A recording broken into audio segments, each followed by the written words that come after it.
આજની સભાના પ્રમુખ હસમુખભાઈ, 24 મહાજનના પ્રમુખ પદના ઉમેદવાર નાગજીભાઈ, અન્ય ઉમેદવારો અને પધારેલ ભાઈઓ અને બહેનો, છેલ્લા 20થી 25 દિવસ થયા આપણા સમાજમાં 24 મહાજનની ચૂંટણીની ખૂબ જ ચર્ચા પત્રિકાઓ દ્વારા મારો વગેરે વગેરે થઈ રહ્યું છે. આવું ભૂતકાળના ઇતિહાસમાં ક્યારેય બન્યું નથી. ભવિષ્યમાં બનશે કે નહીં ખબર નથી, પણ ભૂતકાળમાં આટલી રસપ્રદ, આટલી હરીફાઈની ચૂંટણી ક્યારે પણ યોજાઈ નથી. તો આનું કારણ શું? આનું કારણ વર્તમાન 24 મહાજનના મેનેજમેન્ટનો છેલ્લા 11 વર્ષનો વહીવટ છે. હું બહુ લાંબી ચર્ચામાં નહીં જાઉં, પણ હું એકાદ બે ત્રણ દાખલાઓ આપી અને એમણે શું કર્યું છે જેના લીધે આજે આ પરિસ્થિતિ ઊભી થઈ છે એનું સંક્ષિપ્તમાં ખ્યાલ આપીશ. 24 મહાજનના એના કાર્યોમાં જે પારદર્શકતા હોવી જોઈએ એ પારદર્શકતા રાખી શક્યું નથી. પછી એના કાર્ય હોય કે એની ફાઇનાન્શિયલ એક્ટિવિટીઝ હોય.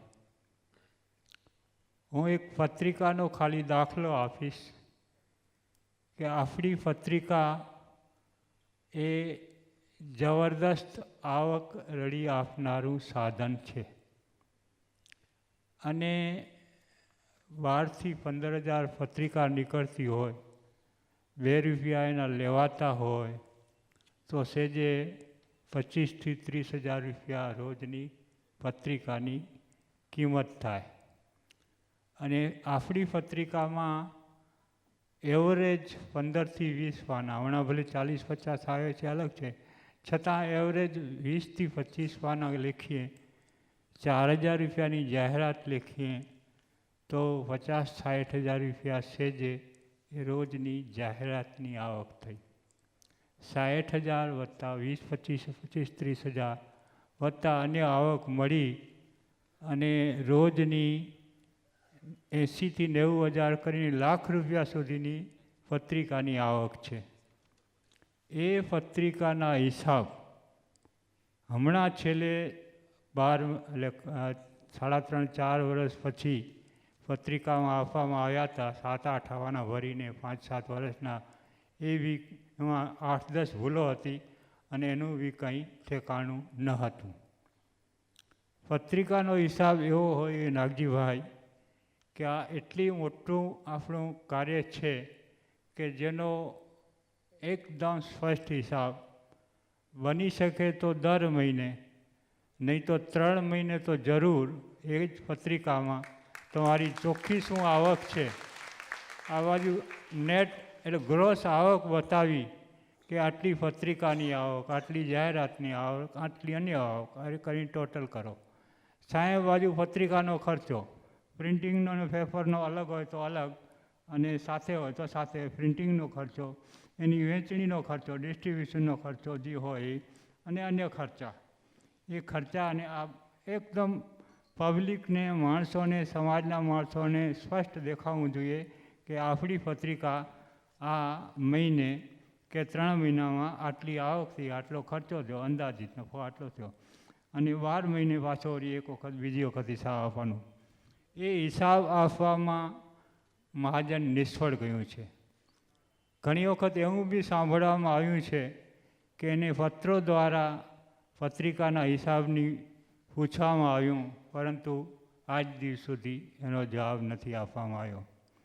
એક બીજી વસ્તુ, મહાજન આટલી મોટી સંસ્થા છે જે 150થી 200 જેના કારોબારીના સભ્ય છે, એની મિટિંગો, કારોબારીની મિટિંગો છેલ્લા 3.5 વર્ષમાં છેલ્લે હમણાં મળી હતી એ જ.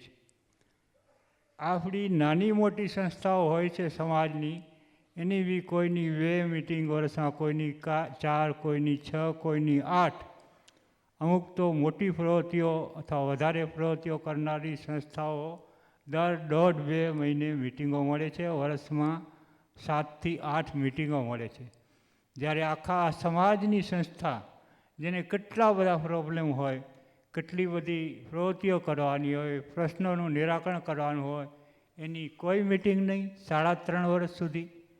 તો આ શું 11 જણા અથવા તો ફક્ત એક જ જણો ચલાવતો હતો ડિક્ટેટરશીપથી? આ મહાજનની મિટિંગ ખરેખર વર્ષમાં ઓછામાં ઓછી 2 વખત, 150 થી 200 પ્રતિનિધિ છે, આખો દિવસ મિટિંગ ચાલે બરાબર છે, પણ ઓછામાં ઓછી વર્ષમાં 2 વખત મળી એના જે પ્રશ્નો હોય એનું નિરાકરણ કરવું જોઈએ અને 2 વખત મિટિંગ મળવી જોઈએ, જે મળી નથી.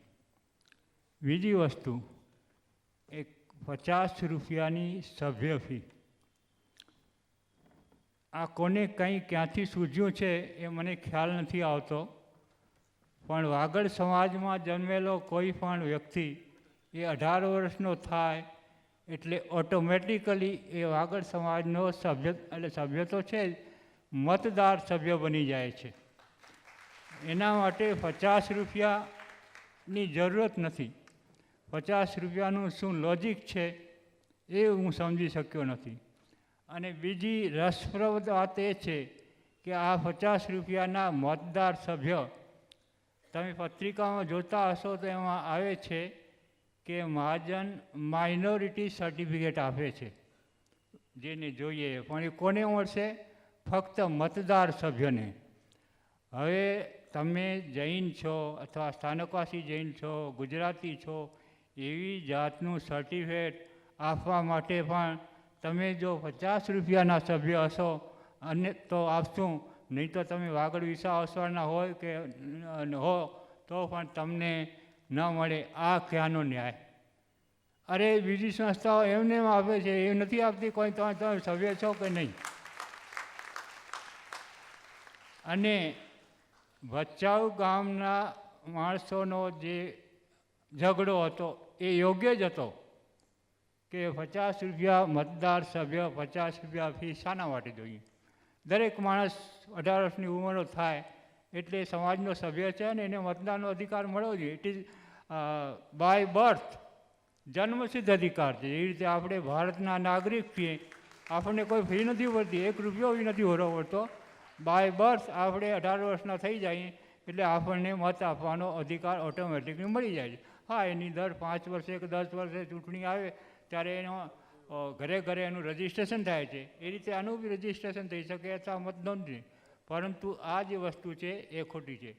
આવી તો અનેક વસ્તુઓ જે છે જેના લીધે જે થઈ છે છેલ્લા ભૂતકાળમાં, એનું આ પરિણામ આવ્યું છે કે આ આપણે બીજી 2 પેનલો સામસામે આવી છે.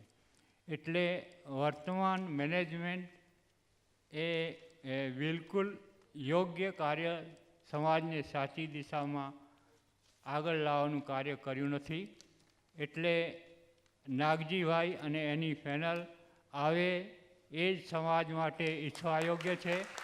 અને આપ સૌને વિનંતી કરું છું કે 28 તારીખના મોટામાં મોટી સંખ્યામાં દરેક જણ પોતાના સગાવાલા, મિત્રને, આજુબાજુવાળાને બધાને કહી, અને મોસ્ટ ઇમ્પોર્ટન્ટ ખાસ જરૂરત છે કે વધારેમાં વધારે મતદાન કરી નાગજીભાઈની તરફમાં વધારેમાં વધારે મત અપાવી અને ભારી બહુમતીથી આપણે એને જીતાવી દઈએ, એ જોવાની આપણા સૌની ફરજ છે.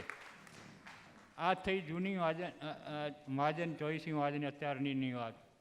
હવે આગળ ઉપર વાત કરું, નાગજીભાઈ, તો હવે આપણે આપણી પેનલ આવશે જ એમ સમજીને આગળ ચાલીએ તો તમારું કાર્ય, એક મુખ્ય કાર્ય, બે વસ્તુ મારે કહેવાની છે જે કરવાનું છે અને જે અતિ મહત્ત્વના છે. આપણા સમાજમાં 45,000 થી 46,000ની વસ્તી, એમાં 15,000 કુટુંબો છે. એ 15,000 કુટુંબોમાંથી 3,000 કુટુંબો એવા છે જે જુદી જુદી જાતની રાહત લે છે. પછી જે અનાજ રાહત હોય, મેડિક્લેમની રાહત હોય, આવાસ યોજના રાહત હોય, મેડિકલ રિલીફની રાહત હોય, વગેરે વગેરે.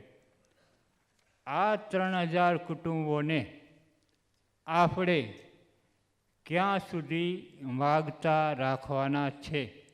મહાજનની એ ફરજ છે કે આ કુટુંબો એમની પ્રેઝન્ટ સિચ્યુએશનમાંથી એમણે જે હાથ લાંબો કરવો પડે છે એમાંથી એ હાથ ઉપર કરનારા અથવા તો એમાંથી કઈ રીતે એ ઉપર આવે એ જોવાની, એવી પ્રવૃત્તિઓ કરવાની, એવી યોજના કરવાની એ 24 મહાજનની બધી સંસ્થાઓની ફરજ છે ભલે, પણ 24 મહાજનની સવિસ્તર વધારે છે. હવે આ કાંઈ નાનું સોનું કામ નથી. હું જ્યારે કહું છું કે 3,000 કુટુંબોમાંથી કદાચ 100% આપણે ઉપર ન લઈ શકીએ તો મેક્સિમમ 75 થી 80% કુટુંબને આ સમાજમાં સન્માનભર્યું જીવન જીવી શકે એ જાતની આવક રડી આપવાનું કરવાની યોજનાઓ દ્વારા અને પ્રવૃત્તિઓ દ્વારા એ 24 મહાજન કરી શકે. આ એક 4 મહિના 6 મહિના કે વર્ષ 2 વર્ષનું બી કામ નથી. બહુ લાંબા ગાળાની યોજના છે. 20-25 વર્ષે સતત આના ઉપર આપણે કાર્ય કરીએ તો એના ફળ થોડા વર્ષો પછી દેખાવા થાય ને 20-25 વર્ષે કદાચ આપણે 3,000 કુટુંબમાંથી 2,200 કે 3,000 કુટુંબને સમાનભેર જીવન જીવતા કરી શકીએ, જેથી આપણે કોઈ દી સમાજ પાસે હાથ લાંબો ન કરવો પડે અને સન્માનથી સોમાનથી એ જીવી શકે. અને સાચું કાર્ય આ જ છે. આપણે ખાલી રાહત આપીને ક્યાં સુધી એમને વિચારો કર્યા કરશું. એમાંથી વિચારાઓમાંથી ઉપર આવે એ જાતનું નક્કર કાર્ય નાગજીભાઈ આપની ટીમ કરશે એવી હું અપેક્ષા રાખું છું. બીજી સંસ્થાઓ કરી જ રહી છે. શિક્ષણ માટે કરણી ફંડ કરી રહ્યું છે, વાગડ કલા કેન્દ્ર પોતાની રીતે કરી રહ્યું છે. એવી રીતે 24 મહાજન પણ આનું જીવન ધોરણ ઊંચું લેવા માટે જે જે કાંઈ એમને મદદ જોઈતી હોય, કોઈ પ્રવૃત્તિઓ કરવી હોય અને જેથી આજીવિકા એ પોતાની રળી શકે અને સમાનભેર જેવું છે એવી પ્રવૃત્તિઓ 24 મહાજન જરૂર કરે. અંતમાં એક વસ્તુ બીજી આપ સૌને પણ કહેવાની છે કે આ ચૂંટણીએ હમણાં એટલી ગરમાગરમી પેદા કરી છે, એટલા વાદ વિવાદ, એટલા આક્ષેપબાજી પ્રતિ આક્ષેપબાજી કરી છે. આપણા સમાજે 1984માં આ 24 મહાજનના વિધવા યુવાના પ્રશ્ને સમાજ 2 ભાગમાં વહેંચાઈ ગયો હતો. એ 1984 એટલે આજે 33 વર્ષ પહેલાં એ 2 ભાગમાં સમાજ વહેંચાઈ ગયો. પછી ધીરે ધીરે એક થતો થયો, પરંતુ હજે પણ આજે એની થોડી અસર રહી ગઈ છે.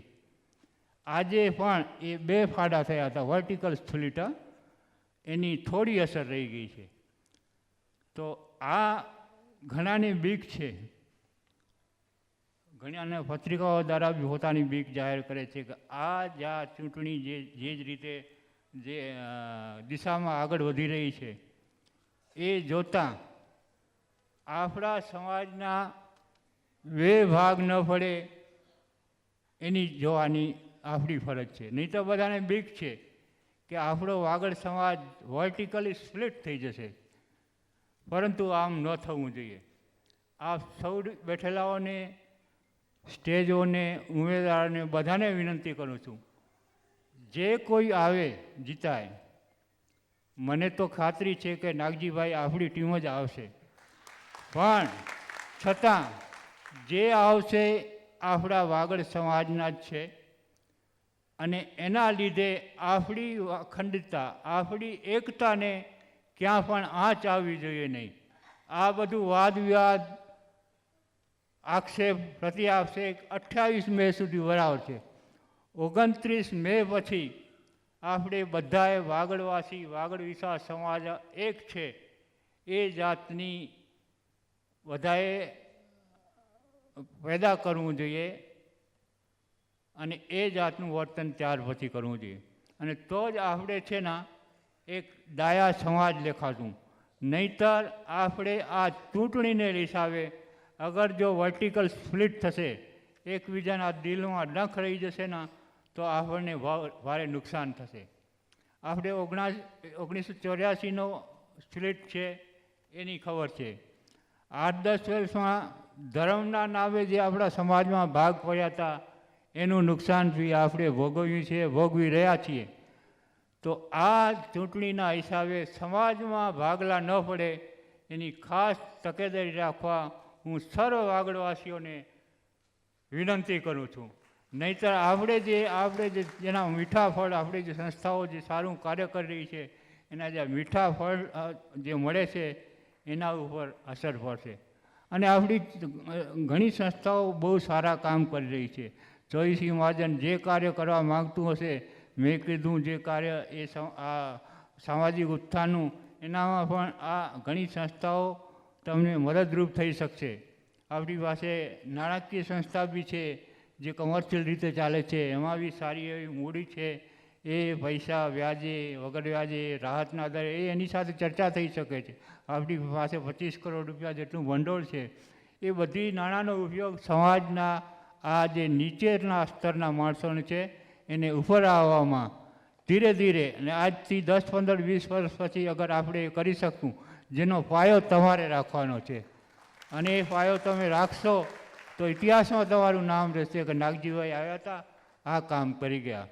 અંતમાં ફરીથી હું તમને કહું છું કે 29 મે પછી જે મનમાં ખટરાગ હોય, જે કાંઈ દુઃખને આ હોય, એ મહેરબાની કરીને ન રાખજા, જેથી આપણે વાગડ સૌથી આગળ છે એ છે પછી કોઈ કહે નહીં.